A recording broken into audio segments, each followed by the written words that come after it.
Muhammadin sallallahu alaihi wasallam wa ala alihi wa ashabihi wa man tabi'ahum bi ihsanin ila yaumiddin.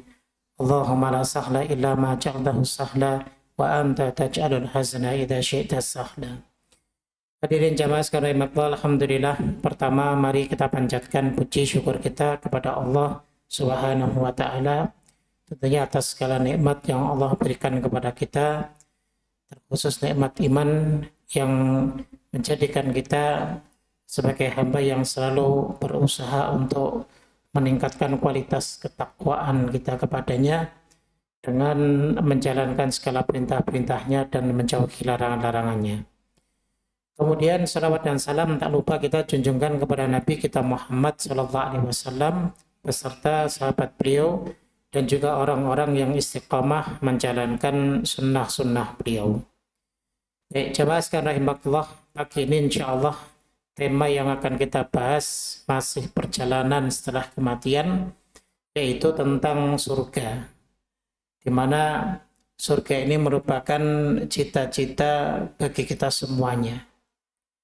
Bahkan bukan hanya kita, ini merupakan cita-citanya para nabi dan para rasul yang diutus oleh Allah Subhanahu wa ta'ala. Makanya Nabi Ibrahim alaihissalatu wassalam dalam satu doanya beliau pernah memohon kepada Allah, waj'alni min warathati jannatin na'im, yang artinya adalah dan jadikanlah aku termasuk orang-orang yang mempusakai surga yang penuh dengan kenikmatan. Ya. Jadi ini doa Nabi Ibrahim alaihissalatu wassalam. Baik. Jamaah sekalian rahimakumullah, perlu kita ketahui bahwa Nabi Ibrahim ini adalah seorang Nabiullah yang kalau disebutkan di dalam Al-Quranul Karim, beliau adalah yang paling mentauhidkan Allah Subhanahu wa ta'ala. Beliau adalah seorang Nabi dan Rasul yang paling mentauhidkan Allah Subhanahu wa ta'ala. Bahkan Nabi kita Muhammad SAW pun Allah perintahkan untuk meneladani Nabi Ibrahim alaihissalam, mengikuti jejak beliau dalam beragama kepada Allah Subhanahu wa ta'ala. Sebagaimana yang Allah Subhanahu wa ta'ala firmankan dalam surat An-Nahl di ayat yang ke-123, "Tsumma awhayna ilaika an ittabi' millata Ibrahim hanifa wa ma kana minal musyrikin." Yang artinya adalah kemudian kami wahyukan kepadamu ya Muhammad, ikutilah agama Ibrahim, seorang yang hanif, dan bukanlah dia termasuk orang-orang yang mempersekutukan Allah.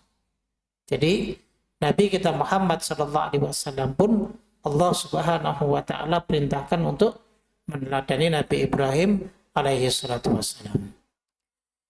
Baik, jamaah sekalian rahimakumullah, Nabiullah Ibrahim alaihi salatu wassalam juga dijuluki sebagai Khalilur Rahman. Khalilur Rahman yang artinya adalah kekasih Allah Subhanahu wa ta'ala. Artinya adalah ketika ada seorang dari hamba-hamba Allah yang dijuluki sebagai Khalilullah ataupun Khalilur Rahman, dia mendapatkan predikat tersebut ya kecuali sebab karena dedikasinya terhadap agama begitu besar dan luar biasa. Ketakwaannya sangat besar dan juga peribadatannya sangat luar biasa kepada Sang Pencipta Allah Azza wa Jalla. Sebab karena Allah cinta kepada Nabi Ibrahim, ataupun karena Nabiullah Ibrahim alaihissalatu wassalam cinta kepada Allah Subhanahu wa ta'ala, maka menjadikan Allah Subhanahu wa ta'ala cinta kepadanya. Karena Nabi Ibrahim cinta kepada Allah Subhanahu wa ta'ala, maka menjadikan Allah mencintainya. Perkara tentang cinta itu jamaah, yang paling sulit itu adalah bagaimana kita mendapatkan cinta dari orang yang kita cintai. Ya. Bukan kita mencintai seorang tersebut. Kalau kita mencintainya itu mudah. Tapi kalau menjadikan orang lain itu mencintai kita itu sangat sulit. Walillahil mathalul a'la, sebagaimana ketika kita mengharap agar meraih kecintaan dari Allah Subhanahu wa taala. Kalau kita cinta kepada Allah mudah. Tapi bagaimana cinta kita ini bisa dibalas Allah Subhanahu wa taala menjadi cinta kepada kita, maka ini paling sulit. Kenapa? Karena kita membutuhkan amalan-amalan yang sekiranya Allah Subhanahu wa taala ridho dengan kita. Menjadikan Allah cinta dengan kita. Sebagaimana Nabi Allah Ibrahim alaihissalatu wassalam ketika mendapatkan gelar Khalilur Rahman, tidak begitu saja tiba-tiba dia mendapatkan gelar tersebut. Sekarang yang lagi ramai tentang apa? Gelar honoris causa. Lagi diberikan kepada orang-orang yang dalam tanda kutip memiliki dedikasi dalam beberapa bidang keilmuan tertentu, namun ternyata ada beberapa kampusnya yang ternyata tidak terdaftar dan yang lain sebagainya, seperti itu. Sebagaimana Nabi Allah Ibrahim alaihissalatu wassalam ketika beliau mendapatkan predikat Khalilur Rahman, Khalilullah. Karena Nabi Ibrahim telah melewati berbagai macam ujian, akan tetapi keimanan beliau tetap teguh. Tauhid beliau tetap kuat. Akidah beliau tetap terjaga. Ketika beliau rela dilemparkan di lautan api disebabkan karena apa? Keteguhan beliau dalam mendakwahkan tauhid. Ketika beliau rela diusir oleh ayahnya disebabkan karena apa?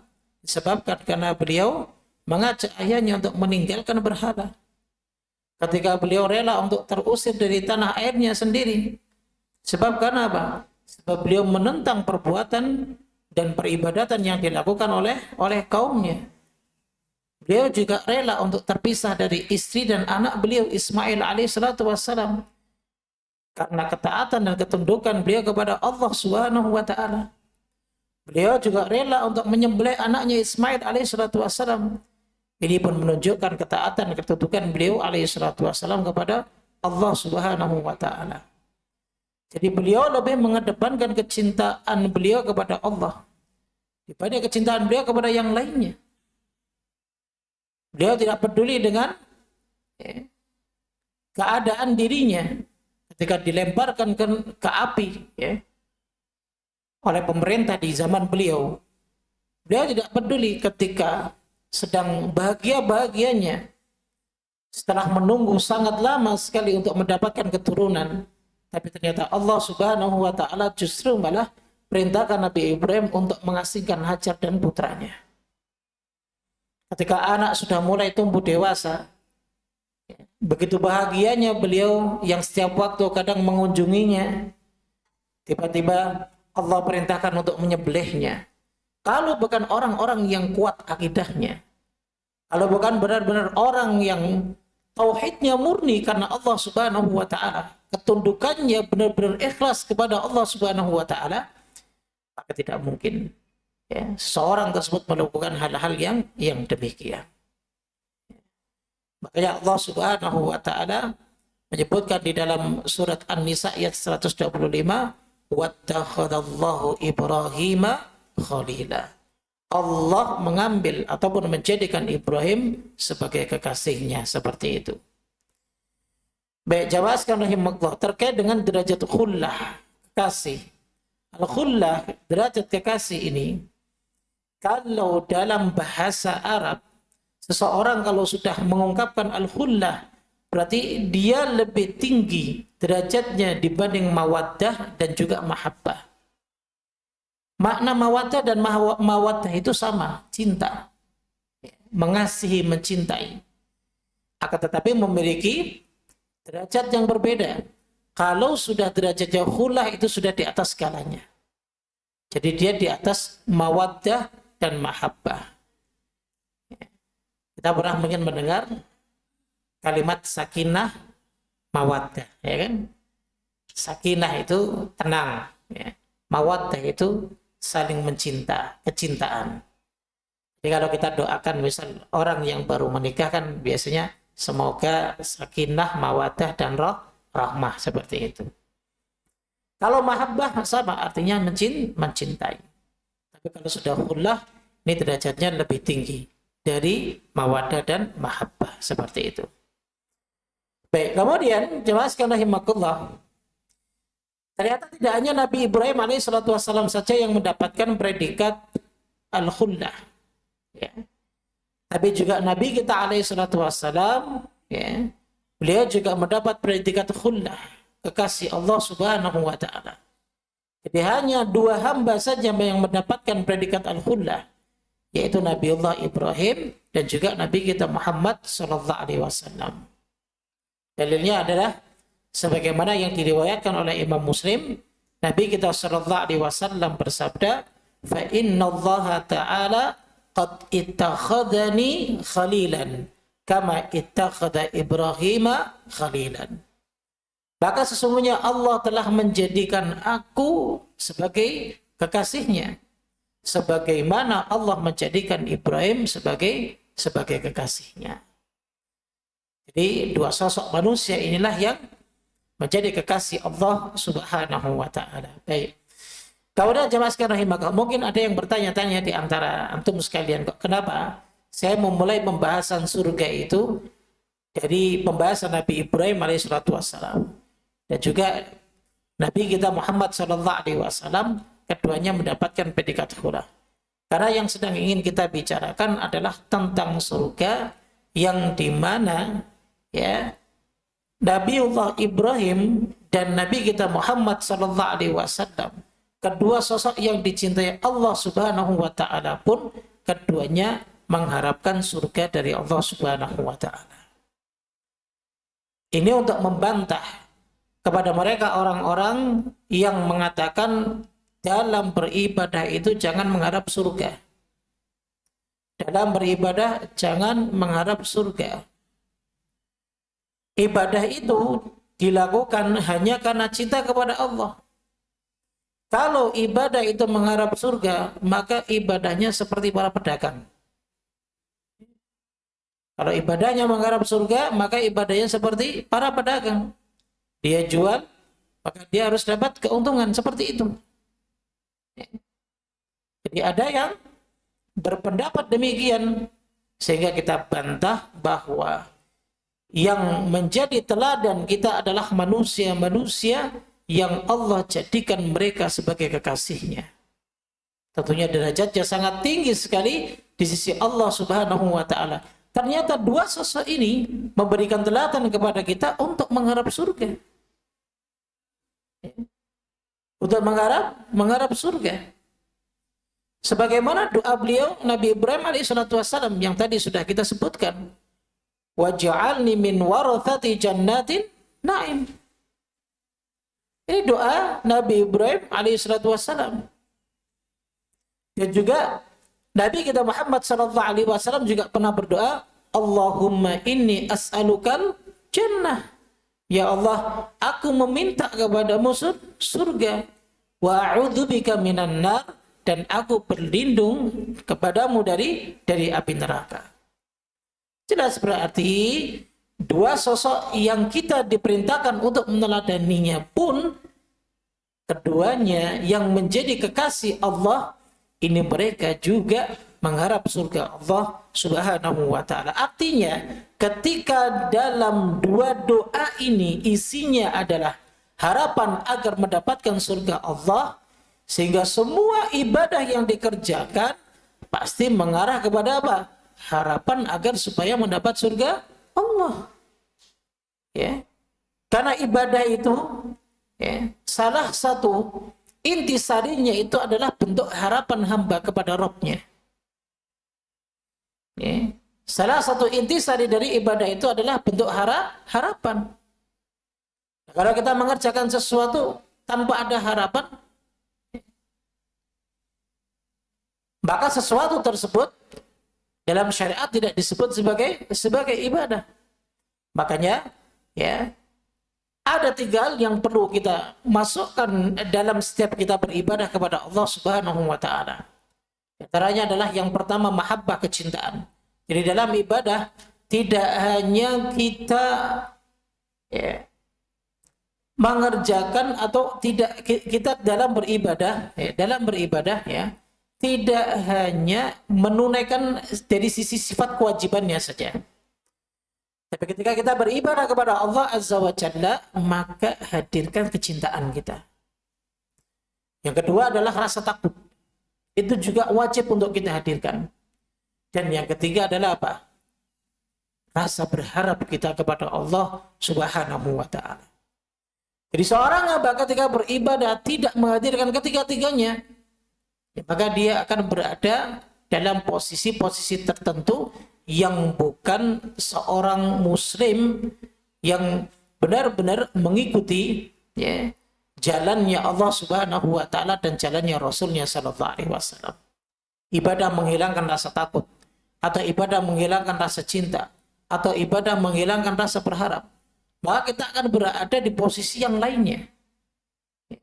Bukan posisi sebagai muslim, bukan posisi sebagai mukmin yang hak, yang benar.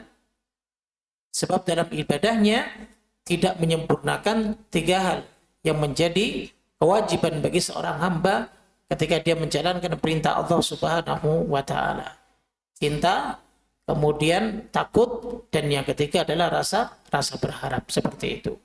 Dan tentunya salah satu di antara bentuk harapannya adalah agar supaya mendapatkan surga dari Allah Azza wa Jalla, seperti itu ya. Baik. Kemudian bahkan Nabi kita Shallallahu Alaihi Wasallam memerintahkan kepada kita semua, ketika kita meminta surga Allah, maka mintalah surga Firdaus. Jadi tidak nanggung-nanggung. Tidak hanya kita diajarkan untuk mengharap surga Allah, tapi surga yang kita harus harapkan adalah surga yang tertinggi. Maka dalam hadis yang diriwayatkan oleh Imam Bukhari, Nabi kita SAW pernah bersabda, "Fa'idha sa'altumullaha," kalau kalian minta kepada Allah Subhanahu wa Ta'ala, fas'aluhu al-firdausa, maka mintalah surga al-firdaus. Kenapa? Fa innahu awsatul jannah wa a'lal jannah. Karena ya, surga firdaus itu adalah tengahnya surga dan yang paling tinggi. Urahu, aku pernah diperlihatkannya. Sebab fauqahu arsyur rahman, di atasnya adalah arsy Allah Subhanahu wa Ta'ala. Wa minhu tafajjaru anharul jannah, ya, dan darinya mengalir sungai-sungai surga. Ya. Jadi jelas ya, dalam hadis ini Nabi memerintahkan kita untuk apa? Meminta surga yang paling tinggi. Ya, jangan kita meminta kepada Allah Subhanahu wa Ta'ala dengan permintaan yang nanggung. Kita kalau minta kepada Allah sekalian, ya, mintanya yang tinggi. Ya. Sebab kalau kita meminta kepada Allah, maka kita tidak akan mungkin kecewa. Berbeda ketika kita meminta kepada sesama, mengharap kepada sesama kita, pasti ada kekecewaannya. Karena kita tidak punya sifat kesempurnaan. Andaikan pun kita diberi, itu tidak sesuai yang kita harapkan. Tapi berbeda dengan Allah Subhanahu wa Ta'ala. Apa yang kita minta, yang diberi tidak sesuai dengan ekspektasi. Artinya melebihi permintaan kita, biasanya seperti itu. Ya. Biasanya seperti itu. Nah, makanya sekali lagi ya, dari mukadimah pembahasan ini ya, kita ya, harus tahu bahwa dalam setiap ibadah yang kita kerjakan, ketika kita selingi dengan mengharap agar kita bisa meraih surga dari Allah Subhanahu wa Ta'ala, maka ini termasuk bagian daripada petunjuk yang ditunjukkan oleh Nabi kita Muhammad SAW, begitu juga Nabi Ibrahim alaihissalam, dan bahkan ini merupakan perintah sendiri dari Allah Subhanahu wa Ta'ala, seperti itu. Baik, jamaah sekalian rahimakumullah, kemudian andaikan jika mengharap surga itu dilarang. Andaikan mengharap surga itu dilarang, maka ada dua hal yang mungkin bertolak belakang. Ya. jika seandainya surga itu dilarang untuk diharapkan. Yang pertama adalah, untuk apa Allah dan Nabi-Nya menjelaskan tentang keindahan surga? Jika surga itu dilarang untuk diharapkan.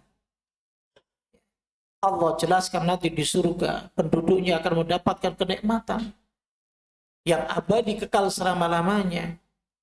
Dia akan mendapatkan pasangan yang terbaik. Dia akan mendapatkan makanan yang terbaik. Yang mungkin dulu makanan di dunia, ya, yang dia rasakan, ya, begitu enaknya makanan, tidak akan mendapatkan rasanya berjuta-juta kali lipat nikmatnya dibanding yang dia pernah rasakan di dunia. Untuk apa Allah Subhanahu wa taala gambarkan seperti itu kepada kita hambanya? Untuk apa Nabi SAW menjelaskan itu semua kepada kita sebagai umatnya? Tujuannya ya agar supaya kita cenderung, ya, kita cenderung kepada surga tersebut. Sehingga ini memberikan motivasi kita agar supaya kita beribadah kepada Allah Subhanahu wa taala. Bedakan antara niat ibadah dengan harapan. Kalau niat ibadah tentunya kita niatkan karena Allah, karena Allah yang memerintahkan. Tapi dari ibadah tersebut pasti ada buahnya, ada hasilnya. Sebagaimana dijanjikan Allah Subhanahu wa taala, ketaatan kita itu akan membuahkan hasil surga dari Allah yang Allah telah janjikan. Uiddat lil muttaqin, yang telah disiapkan bagi orang-orang yang bertakwa. Dan perlu kita ketahui, derajat ketakwaan itu diraih dengan apa? Amal soleh, jemaah. Derajat ketakwaan itu diraih dengan amal soleh. Kalau makna takwa secara sederhana saja, maknanya adalah menjalankan perintah Allah dan menjauhi larangan-larangannya. Jadi semua perintah-perintah Allah yang kita jalani, semua larangan-larangan Allah yang kita tinggalkan, maka ini semua kan amal soleh yang menjadikan kita, ya, mendapatkan predikat hamba yang muttaqin. Dan hamba yang muttaqin, Allah Subhanahu wa taala sediakan surga uiddat lil muttaqin, yang dipersiapkan bagi orang-orang yang bertakwa, seperti itu. Baik, kemudian, ya, di antara alasan yang lainnya, ya, adalah selain itu, bukankah di surga ada kenikmatan yang merupakan puncak dari segala kenikmatan bagi orang-orang yang mencintai Allah Subhanahu wa taala, yaitu bisa melihat wajah Allah Subhanahu wa taala. Itu puncak kenikmatan di surga. Ya. Artinya adalah bukan hanya surga yang diharapkan oleh kita sebagai hamba-hamba yang beriman, tapi juga kita rindu ingin melihat wajah Allah Subhanahu wa taala yang selama ini semasa hidup kita di dunia kita taklukkan hawa nafsu kita. Kita kekang keinginan kita untuk bermaksiat kepada Allah Subhanahu wa taala. Dengan tujuan apa? Dengan tujuan agar supaya kita melihat Rabb kita yang telah menciptakan kita, coba. Kita berharap agar kita bisa melihat Rabb kita yang telah memberikan segala fasilitas kepada kita. Dan finally-nya adalah apa? Kita diberikan kenikmatan yang abadi selama-lamanya, yaitu surganya. Ditambah lagi kita bisa melihat wajahnya Allah Subhanahu wa taala. Nah, jadi itulah, ya. Jadi itulah terkait dengan masalah kenapa kita kok dilarang untuk mengharap surga. Ini salah, karena Ahlussunnah wal Jamaah, ya, membolehkan bagi kita dalam setiap ibadah yang kita kerjakan untuk berharap. Salah satu harapannya adalah apa? Kita bisa meraih surga Allah Subhanahu wa taala. Bahkan surga Allah itu termasuk puncak keridhaan Allah yang tertinggi. Surga Allah merupakan puncak keridhaan Allah yang tertinggi. Kalau kita mencapai ridho Allah, pasti kita akan mendapatkan surga dari Allah Subhanahu wa taala. Seperti itu. Baik, jamaah sekalian rahimakumullah. Kemudian poin yang kedua adalah tentang perkara-perkara yang terkait dengan surga. Ada beberapa poin yang kita akan bahas di sini. Sebelum nantinya kita akan membahas tentang penduduk surga, kemudian kenikmatan surga. Ya. Jadi ada 4 bab yang akan kita bahas terkait dengan masalah surga. Mudah-mudahan setiap satu pertemuan kita bisa membahas 1 bab. Sehingga 4 bab itu kita bisa membahas 4 kali pertemuan, seperti itu. Baik, perkara-perkara yang berkaitan dengan surga pertama adalah tentang makna surga itu sendiri. Apa sih yang dimaksud dengan surga? Yang dalam bahasa Arab itu disebut jannah. Jannah. Baik, kata jannah ini, kata Ibnu Faris ya, dalam Mu'jam Maqayis al-Lughah, terdiri dari kalimat jim sama nun. Asalnya dari jim sama nun. Yang memiliki arti as-satru, artinya bersembunyi, atau at-tasattur, tersembunyi. Ya. Makanya dari kata jim dan nun, ya, kita pernah mendengar kalimat al-jin. Mengapa disebut al-jin? Karena dia tersembunyi dari penglihatan kita. Ya. Adakah yang bisa melihat jin? Jin meskipun nggak bersembunyi, tapi dia tersembunyi. Atau dari kalimat dari huruf jim dan nun kita pernah mendengar kalimat al-janin. Janin. Kenapa disebut janin? Karena bayi tersebut tersembunyi dalam perut ibunya. Tanpa alat kita nggak bisa lihat. Bahkan ibunya sendiri nggak bisa lihat isi dalam perutnya. Dia tersembunyi. Begitu kokoh, begitu kuat, luar biasa. Inilah ciptaan Allah Subhanahu wa Ta'ala. Ya. Atau dari huruf jim dan nun keluar kata janan. Janan kalau misal isnadkan kepada al-lail, ya, jananul lail, gelap gulitanya malam. Gelap gulitanya malam. Jadi ya, kalau kita bersembunyi di malam yang gelap gulita kan tidak terlihat. Kalau dalam Al-Quran itu ketika Allah sedang menceritakan tentang Nabi Ibrahim alaihissalam, ayatnya punya apa? Falamma janna alaihi lailu ra'a kaukaba. Ketika janna alaihi lail, ketika malam itu sudah mulai gelap gulita, ra'a kaukaba, Nabi Ibrahim melihat apa? Melihat bintang-bintang yang gemerlap bersinar di malam hari yang luar biasa. Ya.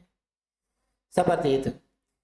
Kemudian juga dari huruf jim dan nun kita mungkin pernah mendengar kalimat al-junnah.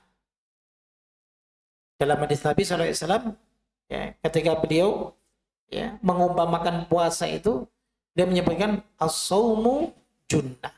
Puasa itu junnah. Junnah itu apa? Perisai.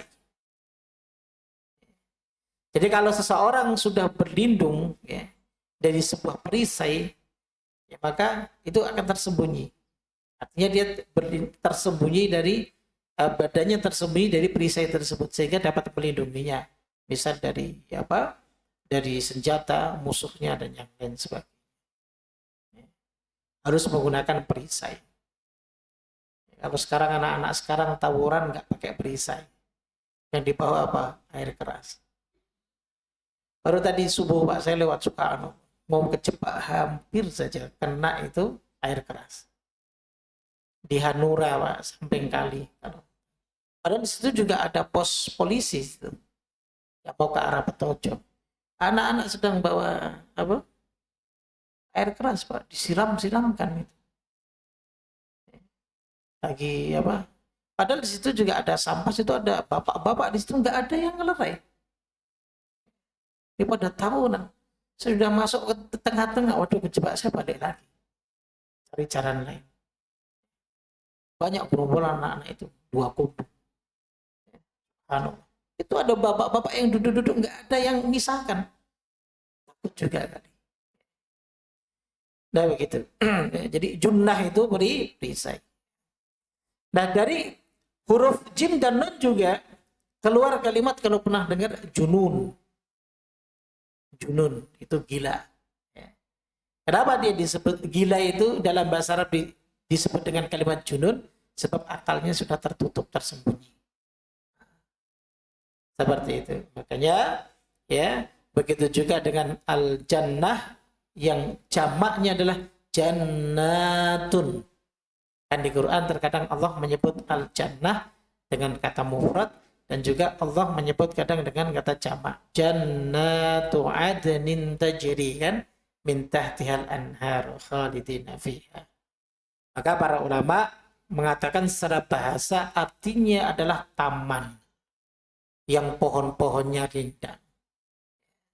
Jadi asal jannah itu maknanya adalah taman yang pohonnya sangat rindang sehingga tertutup. Sehingga tertutup taman tersebut. Keindahannya tertutup. Hanya mereka-mereka yang mendapatkan ridhaan dari Allah lah yang bisa memasukinya dan bisa melihat isi taman tersebut yang begitu indahnya, luar biasa. Itu yang dimaksud dengan jannah, seperti itu. Baik.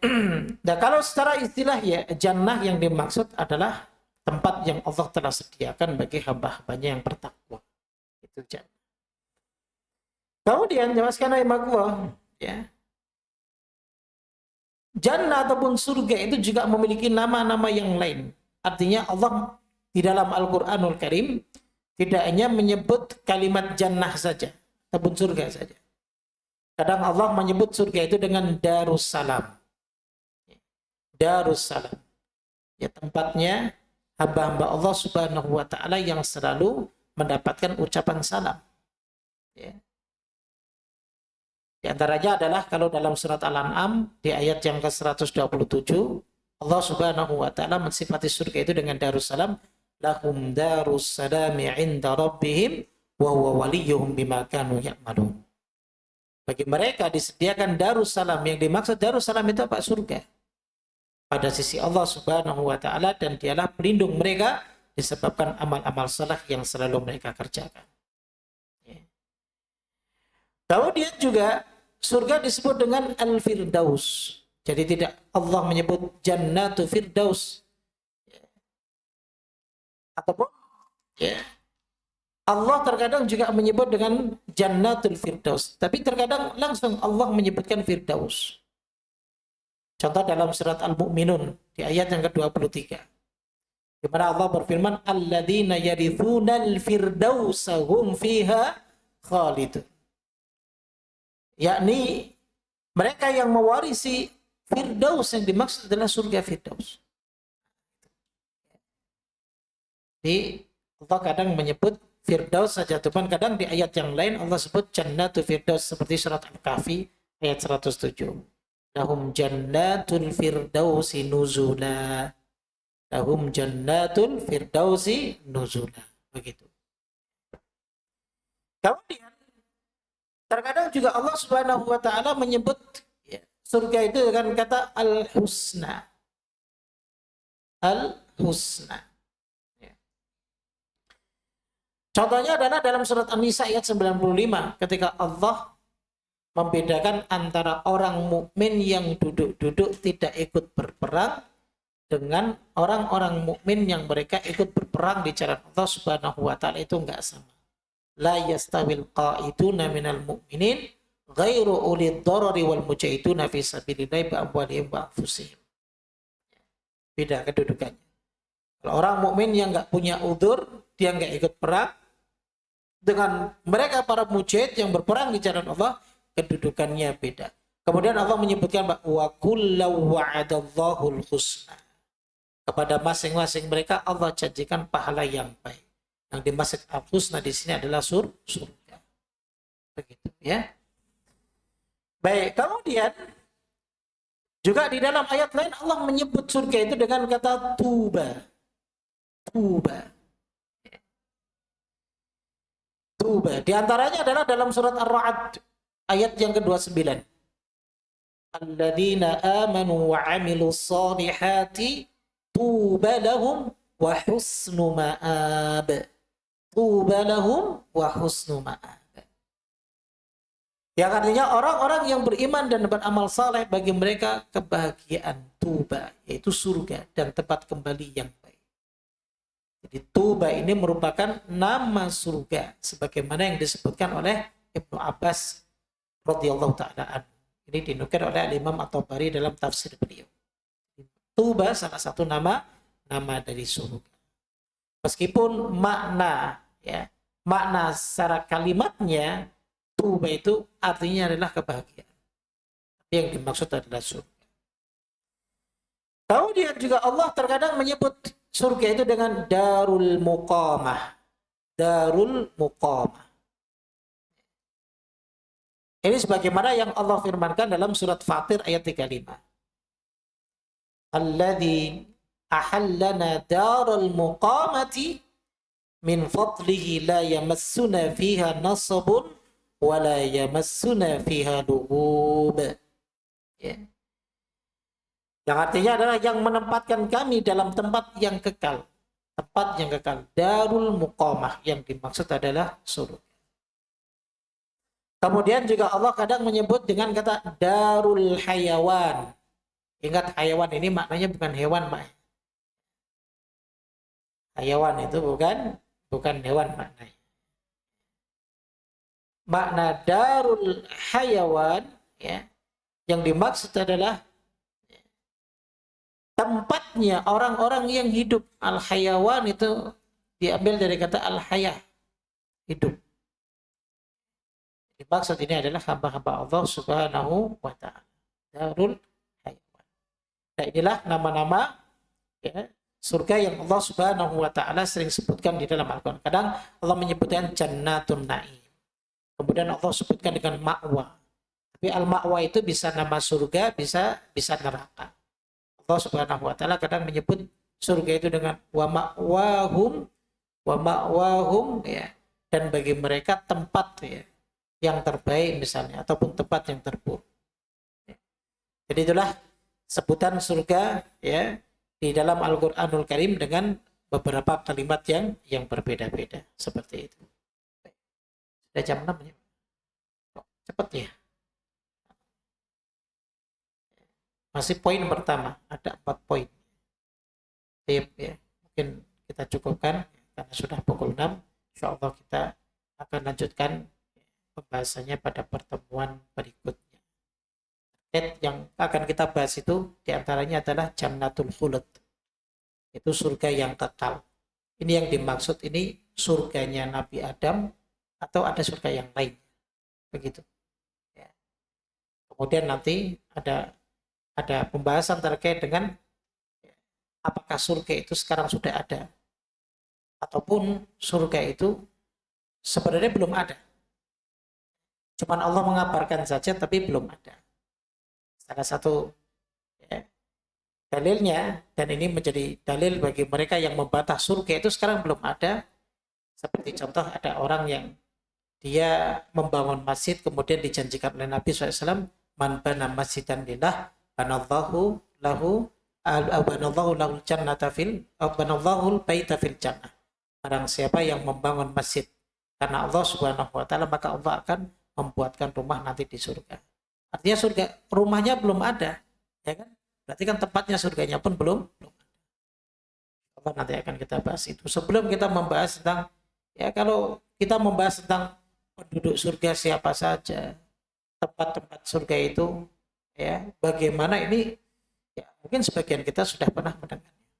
Tapi hal yang paling penting itu adalah membantah dan mengetahui, karena kita sedang mempelajari tentang akidah keyakinan juga, sehingga agar kita supaya bisa membantah mereka-mereka yang nyeleneh dan salah dalam memahami tentang masalah surga seperti itu. Wallahu a'lam bishawab. Ada yang ditanyakan dari pembahasan kita? Silakan.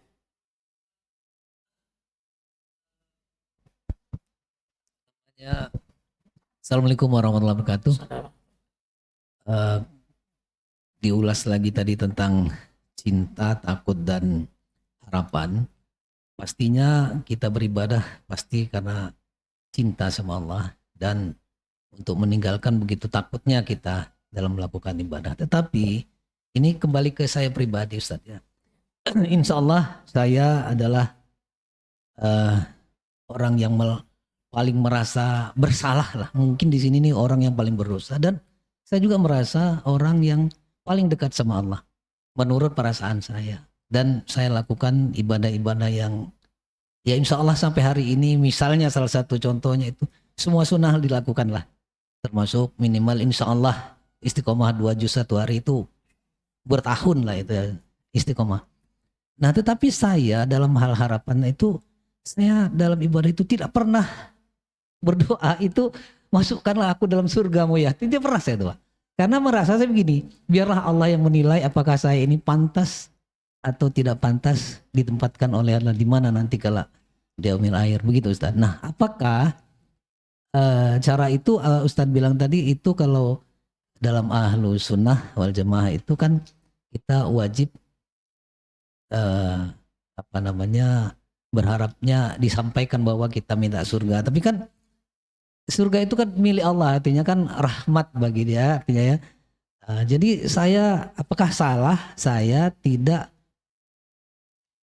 terlalu meminta ke surga gitu, karena biarlah Allah yang akan menilai di mana tempatnya saya. Itu terima kasih Ustaz. Assalamualaikum warahmatullahi wabarakatuh. Salam.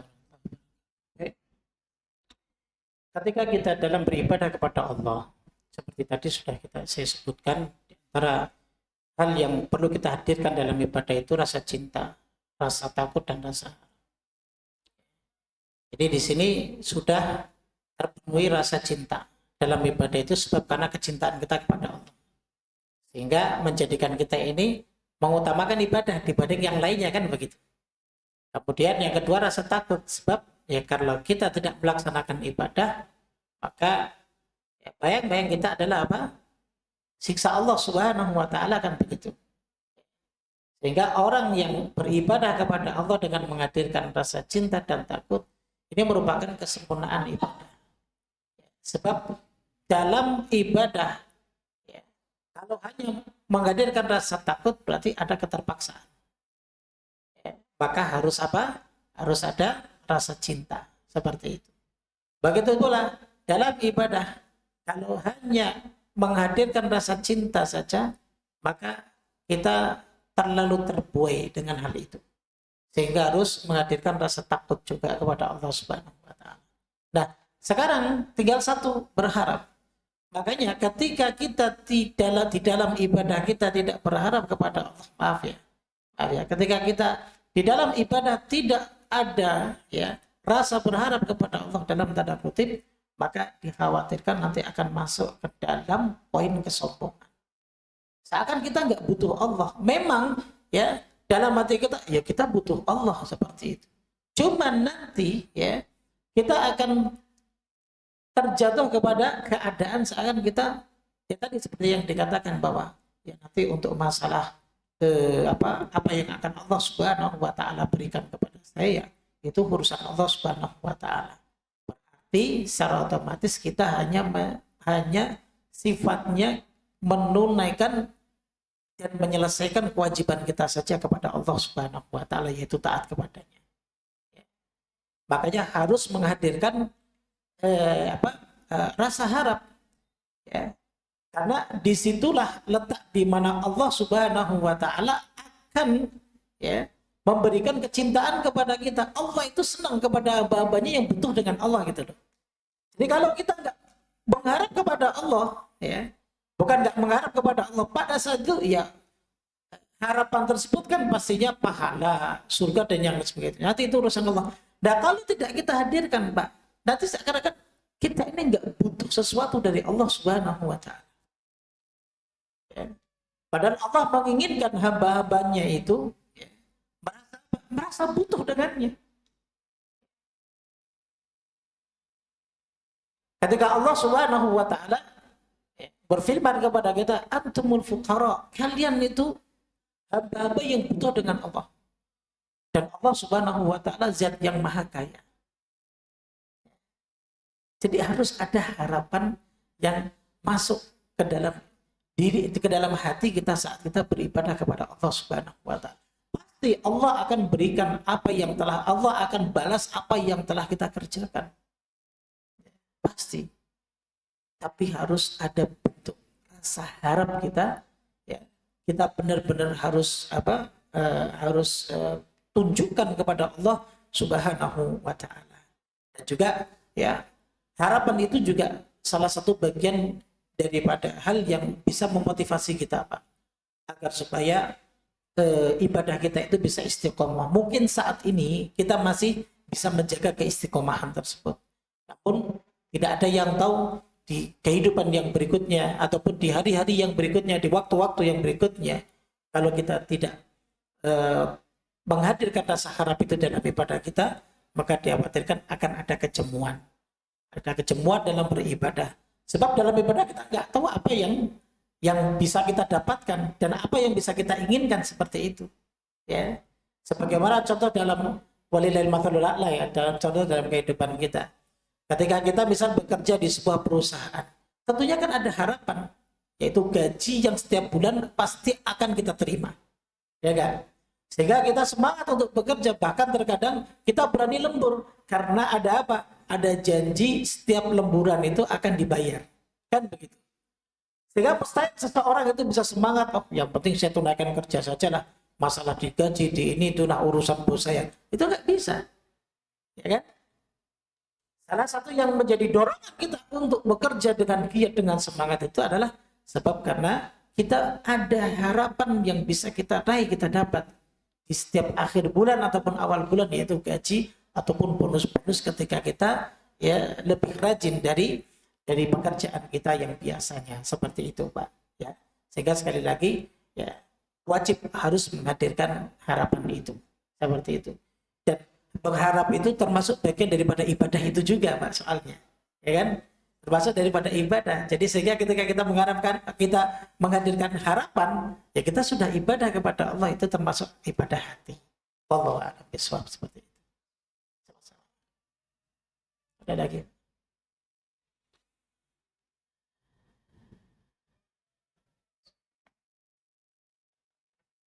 Kalau tidak ada kita cukupkan. Subhanallahi wa bihamdik, asyhadu an la ilaha illa anta, astaghfiruka wa atubu ilaik. Assalamualaikum warahmatullahi wabarakatuh.